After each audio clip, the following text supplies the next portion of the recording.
What's up, everybody, and welcome back to another video from the 10-7 MMA channel. And today's video is once again about Khamzat versus DDP, which goes down in exactly 1 week from today. I'm filming this on Saturday, August 9th. Of course, the fight is scheduled in Chicago for Saturday, August 16th. I cannot wait.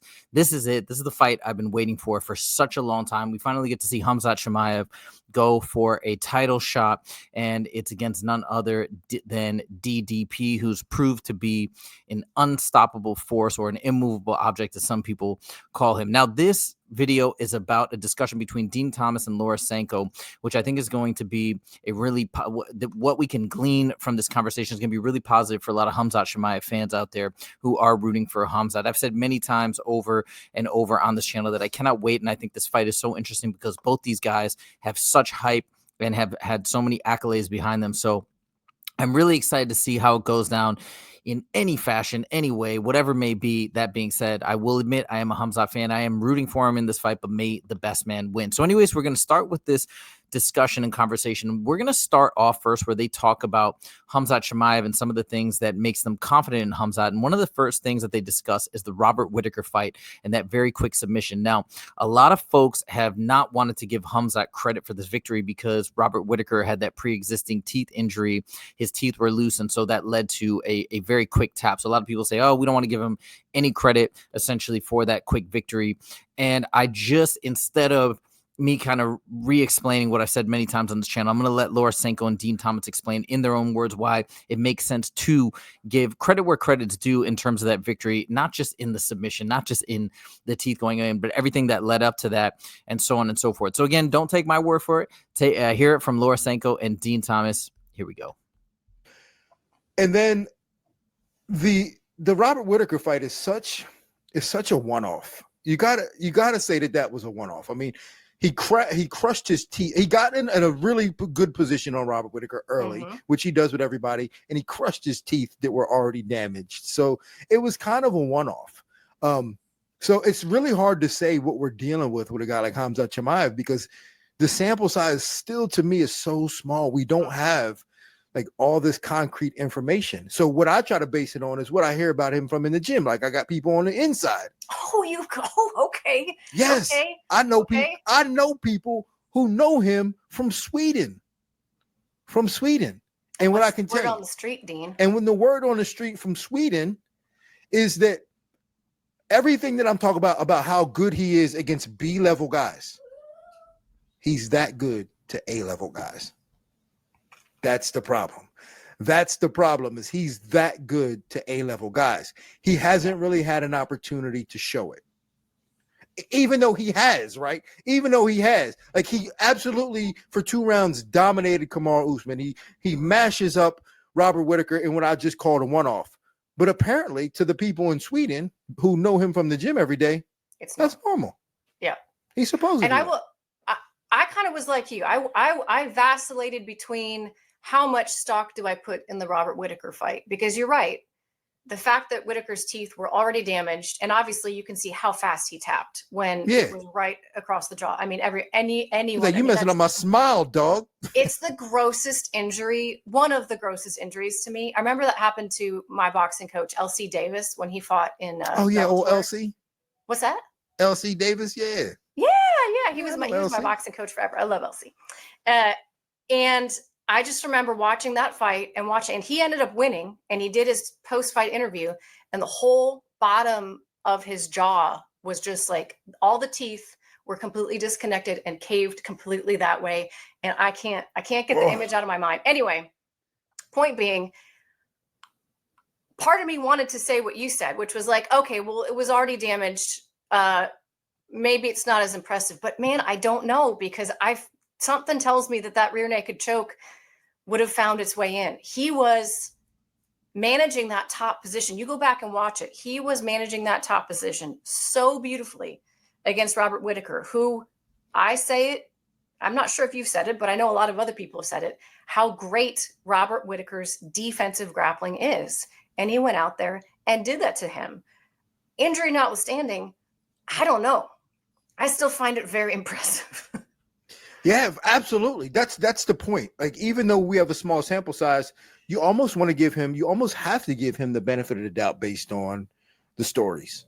And I do oftentimes when they come from credible sources. And this comes from a very credible source who has seen Khamzat in the room with some really high level guys, some current guys in the division who he just said, yo, it wasn't even competitive. Yeah. So you have to take it all into consideration. Now, again, I don't know whose sources are. I assume they're people that train alongside Khamzat or have trained with him in Sweden or elsewhere or whatnot. But don't take it from me. Take it from them. When you look at the grappling, when you look at the transitions, the way that Khamzat was able to stay on top through multiple attempts by Robert Whittaker to get out from underneath, and he almost did escape, and then Khamzat was right back on him once again. And I've said this, and I think it's obvious. You have to acknowledge that those scrambles showed a tremendous amount of skill.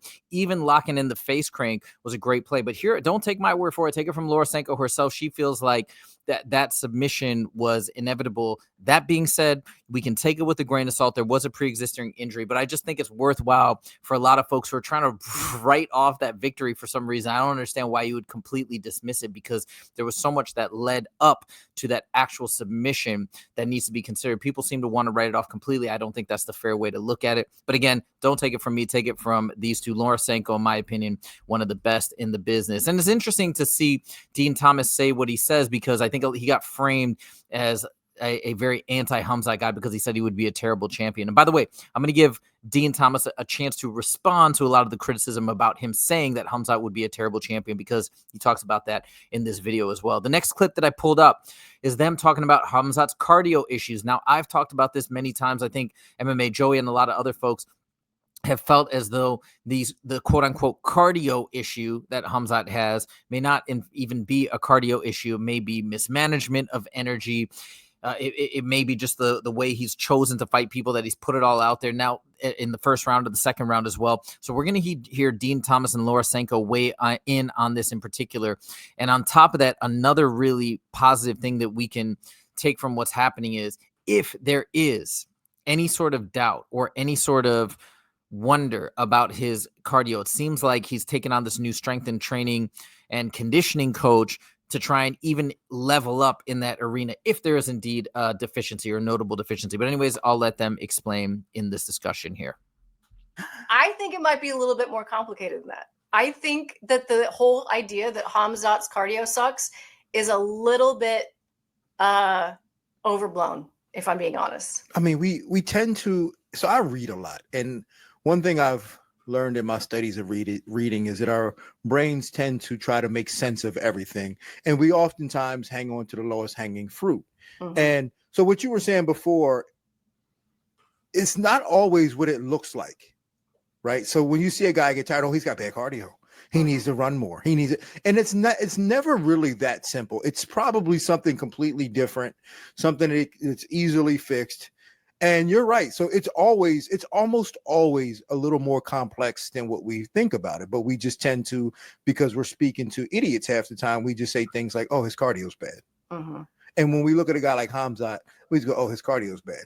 Like, his cardio might have looked bad because he overexerted himself, because in his first 4 fights, he got all those guys out of there in a total of 2 minutes by overexerting himself. So that was what was working for him. And he thought he could do that to everybody. So he tried that with some other guys and it didn't work. And it exhausted him a little bit. I'm more willing to bet that he doesn't have bad cardio. I agree. Especially now. And I think that, if you've watched any other content, leading up to this fight, whether it's on his page or other people's page, the thing that you're going to hear talked about is the fact that he's working with Sam Calavita now, who is kind of a renowned strength and conditioning, particularly when it comes to cardio-based coach within the MMA space. Has been for a very, very long time. He's kind of like considered a guru in terms of, if you want the best cardio, you go and you work with this guy. But it's not just that. It's the fact that he has completely resituated his training prior to the Robert Whittaker fight. We just didn't get to see enough of the Robert Whittaker fight, which, by the way, was a 5-round fight. So he was training for a 5-round fight for Robert Whittaker. We just didn't get to see all 5 rounds of it. He changed his training situation, was training at altitude in Russia. I'm not entirely sure how this camp was situated for him, but I know that it's different than it was before. And from word on the street that I hear, Dean, I've got people too, that was a big deal for him mentally, in terms of the stress that he was under because of a lot of factors completely unrelated to fighting in his other situation. So where he's living now, who he's training with now, and what he's doing now are perfectly aligned for him to make the most out of his incredible athletic raw talents. And that I'm excited to see. Now, can we talk about that word alignment? Because that word is so important in terms of what we see from a good fighter. Alignment, that is key. Oftentimes, so when we talk about cardio, we tend to separate that from everything else because we know what that looks like. And if we've competed before, we know what that feels like. Mm-hmm. No pro fighter that trains regularly has bad cardio. None of them do. Mm-hmm. They don't. There's a misalignment between their pace and their skill set. Mm-hmm. That's all it is. It's a misalignment between your pace and your skill set. Now, if Khamzat is training regularly and he's got his stuff together and he feels in alignment, he's going to be fine next Saturday night. So again, this is coming from obviously somebody who's fought many times and achieved great success in the UFC, and then Laura Sanko. She's also trained as well, and she's had fights, but she's an expert commentator. She does her homework whenever it comes to commentating or talking about fights or whatnot. So again, I think this is a really positive sentiment to hear from two experts, not just random people opining on his cardio or lack thereof or whatnot. But the other thing is, I mean, I think it makes sense when you think about it, right? It's talking about this notion of alignment. And again, this style, this way in which he fights, where he throws everything but the kitchen sink at his opponents in round one, it's going to lead to exhaustion. You know, there's a guy named Big Rig who fights for Fusion Fight League, a fight organization out of Montana, and I've gotten to call a couple of his fights. And that's one of the things that he's known for, is going out there and putting a beating on his opponent in the first round and getting a very quick victory. He's had very fast victories. He's got almost like an inhuman level of strength. But one of the last fights that, or the last fight that I commentated of is he applied the same strategy. Now, obviously, this is an amateur versus a seasoned professional in the UFC, but that same strategy, it didn't work. And he's so new in the game, I think he was expecting it to go like all the previous other fights. But when you fight at that pace, and this is what Justin told me, when you go out there and fight that frenetically and that with that much energy output, it's not that he has bad cardio, it's that nobody can sustain a pace like that. So I think this is really interesting. Two things to note here. One, he's working with a new strength and conditioning coach, so hopefully his baseline level of cardio will improve, number one. But number two, it's a lot of it is probably going to have to do with management. And at some point, if he feels like he's going to get the finish in round one and he goes for it, that's just going to be something that's going to happen. Will there be maybe a way that he can strategize to recover in the later rounds at some point, take a rest or whatnot, and so he can still have strong performances in later rounds if need be? Maybe, but we shall see. But that's going to be one of the interesting things about this fight, and one of the things I can't wait to see, especially with all the changes he's made to his training camp as of late. All right, moving on to the next clip. Would Khamzat be a good champion? This is a clip that I just included for the sake of Dean Thomas, so he can explain his position a little bit more, the one that he got so much criticism for in a previous video. Now, I even made a video about this recently. Would Khamzat be a disaster, where he doubles down on this notion? I kind of explain why I think maybe some of the things that Dean is afraid of may not necessarily come into play when he's champion in terms of Khamzat's perceived inactivity. But anyways, once again, I'll let Dean Thomas explain in his own words, because I think you can see a little bit better where he's coming from. And even Laura Sanko weighs in on this thought as well. But check this out. I'm flattered, honestly. I'm flattered by the attention from that. But I thought I was stating the obvious. I'm like, we've got a guy who has been averaging one fight a year for one reason or another. And everybody's like, oh yeah, but this excuse and that's just like that. The excuses are not what I'm talking about. I'm talking about he hasn't, it's irrelevant to the fact that as a contender, he only fights one time a year. Imagine him as champion that's got media obligations and his life blows up. This guy's going, when is he? I mean, was it good for the division when John Jones became heavyweight champ? And it wasn't even as solid. The only person who was affected by that was Tom Aspinall. All right, so there you go. There's his take. Now, I have to think about, because I've been thinking about this a little bit more since I made the video yesterday or 2 days ago or whatever. I have to be honest that I think actually Dean Thomas does have a point here. And we have to recognize that if you just look at the numbers and the statistics, this could be, I mean, what he's saying here, there could be some truth to it. Now, when I first heard it, the reason why I thought it was a little silly is because Khamzat has such a huge fan base. He's so popular. People love to see him fight. So to me, I'm like, how could you even say he would be a bad champion? He's so exciting, and it's just must-see TV every time he fights. So from that perspective, I think people were like, what are you talking about? But when he's showing the inactivity, and it just based on the numbers and the amount of times he's fought in those previous years, you could say, yeah, he's got a point. Now, do I think these issues will persist when he's champ? I'm not sure, because I think part of it may be other people not just hard to matchmake for him. Maybe other people not wanting to step up to the plate and fight him. But when you're champ, everything changes. When you're champ, now people have to fight you if they want a shot at the belt. So then everybody's going to be calling him out and calling his name. And the other things that I mentioned too, we do have these reasons and rationales for the inactivity, health concerns, visa issues. I think the visa issue is no longer an issue. Number one, I think the health concerns, I think he's made all these changes to his camp, to his training, to his location, working with Sam Calavita, etc. Hopefully, he had half of his thyroid removed. So hopefully a lot of these issues will no longer be cropping up. Again, this is just me being an optimist, but I have to recognize that Dean Thomas does potentially make a point. I just hope it's not true at the end of the day. And I hope, he will be an active champ and all that. All right. Now, oops, I think I skipped one. Next, in very, very important point here, they bring up the Derek Brunson fight against DDP. Now, the Weasel has brought this up. I talked about this as well. Derek Brunson is the one main wrestler guy that DDP has faced. He also brought up a couple of other fights, Robert Whittaker and against Darren Till, where DDP did get taken to the ground in those fights. But Derek Brunson is the only guy that really has a solid wrestling background. And I do think it's a relevant fight to look at when trying to make a prediction in terms of how this fight may go next Saturday. Again, you have to take it with a grain of salt because that was some time ago. I'm sure DDP's made a lot of adjustments and changes from then until now, but it's worthwhile to hear this. So again, I think if you're a Khamzat fan, you will appreciate what they have to say on this front. Check it out. Yeah, my mind just keeps replaying again the Derek Brunson fight. And it's not like I'm not saying he got utterly dominated by Derek Brunson on the ground, but there was like a good 3-ish minutes where he was stuck on bottom and Derek was able to really control him. The difference is that Derek wasn't looking to submit him necessarily. And that is something that Khamzat Chimaev is not just a wrestler. The guy is a major submission threat. And that to me is someone that we have not seen DDP face at all, like not even close.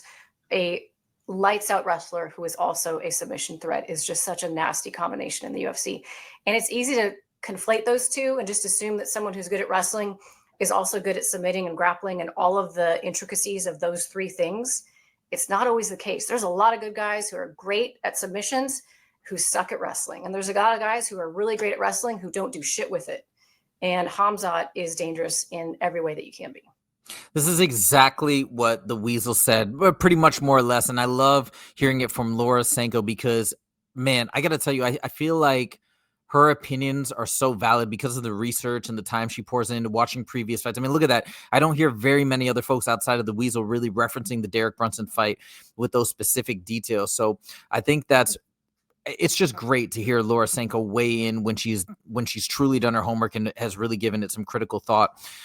But I go back, if you are a Khamzat fan, I think this is very encouraging to think about that combination that Khamzat possesses, not just wrestling. He's not just a wrestler. He's got the submission threats. That's something he's worked on over the years since stepping into MMA. He's got a great Darce choke. He's got some really strong submissions, really good grappling, really good chain wrestling. So again, don't take my word for it. Take it from Laura Sanko. Here's the final clip. This is the good one. Okay. For all the crap that Dean Thomas has gotten about being a Khamzat hater and whatnot, here they make their picks. And guess what? They are in alignment, which I did not expect. I was not expecting them to be in alignment, but hear for yourself. I'm not going to even pose the question that way. What do you think this fight's going to look like? Really, truly. What do you think it's going to look like? It never looks like the way I think it's going to look like. It's, and I hate to be one of the masses, but I'm with everybody else on this. Like this is over in the first or early second round because Dricus just gets overwhelmed early and then he's hurt badly and then gets finished either late in the first round, somewhere in the first round or early in the second round, or Dricus survives all that. Mm-hmm. He survives it all. And turns it around slowly but surely, turns it around, and ends up winning late in the 5th round, or a close decision, because the first rounds were so bad that he had to win the last 3 rounds, something like that. So, but I'm more leaning towards the first one. I've learned, Laura, I've learned in my days not to trust my instinct that fighters will do the right thing. That's what's always gotten me in trouble. Like, I make picks based on believing that fighters will do the right thing in order to win that fight, and then they go out there and don't do the right thing, and then they end up losing. So you're picking Khamzat? As of today, I'm going to pick Khamzat, despite what the world might think, how I feel about Khamzat. They think I hate him. I know. Let's discuss that. I had that in my list of topics of discussion. So we got to talk about that, huh? I got your pick, and I was prepared to like go head to head with you on why I thought Khamzat was going to win, even though I'm not like. I think the line, last time I looked, the line was Khamzat was like -180. I feel like that's a pretty accurate line. I favor him, but not by a huge margin. I will not at all be surprised if DDP is able to withstand the storm and then, you know, either outpoint him in a decision or even find something later on in the fight. I just think that early storm is going to be a bit too much. And part of what really swayed me, to be honest with you, is I went back and I watched the Brunson fight, and I didn't necessarily love what I saw in the Brunson fight. And I imagined if Derek Brunson was Khamzat Chimaev, that Dricus probably would have been finished. Yeah. And when you look at the last, 4 opponents he's had, Strickland, Adesanya, Strickland, Whittaker, none of those guys are looking to offensively wrestle. It's not no something. Doubt. What's that? Yeah, no doubt. And none of them really have like that umph, right? They don't really got that. Like, Izzy is a slick striker. Strickland, I mean, he's gonna jab and teep kick you to death. To death. Like, no one's really gonna like be staring at, like, got that beard staring across you the other side, ready, growling. You know what I'm saying? Like, he's built a little differently. Oh boy, there it is, man. If that doesn't get you excited, I don't know what will. I mean, the way they talk about it, and they're kind of oscillating back and forth. At least Dean Thomas is. He's like, it could go this way, it could go that way, but at the end of the day, I'm picking Khamzat today. I mean, it's not a definitive pick, but if you're a fight fan, this has just got to make you that much more excited, because I think people are really, really divided on the outcome of this fight. Obviously, both guys, both Laura and Dean, when pressed, are picking Khamzat, which is a great sign, something positive for a lot of Khamzat fans. But if you're a DDP fan, there's nothing to be upset about, because they're picking it so close, right? It's not you. If we remember in the Oliveira versus Topuria fight, pretty much everybody was picking Topuria. The vast majority of people, the odds were really in Topuria's favor as well. This is something different. This is very, very interesting. And let me tell you one last thing as I close out, to the people who get so upset and so heated about who's going to win and who's better and who's this and who's that. Listen, just enjoy the sport. Just relax. Just the beauty of this is not a LeBron James, Michael Jordan debate where we're trying to say who's the best, and we can go back and forth forever and ever and ever and ever and say, yeah, but you're not looking at this, that, but you're not looking at that. You don't have to do all that. We will have an answer in 1 week from today. That's the beauty of the sport. So don't waste your time, in my opinion, getting mad, getting upset, debating. Just enjoy, have fun. Let this be an adventure. We're going to find out. We're going to see, is Khamzat is he really what people think he is on all the fan side? Is DDP better? Is DDP what all the DDP fans think he is? I don't know for sure. I have a theory, but I don't know for sure. But guess what? We're going to find out in 1 week. And that is why this fight is so exciting. Let me know what you guys think in the comments. Thank you guys so much for joining. We'll see you in the next video. Take it easy.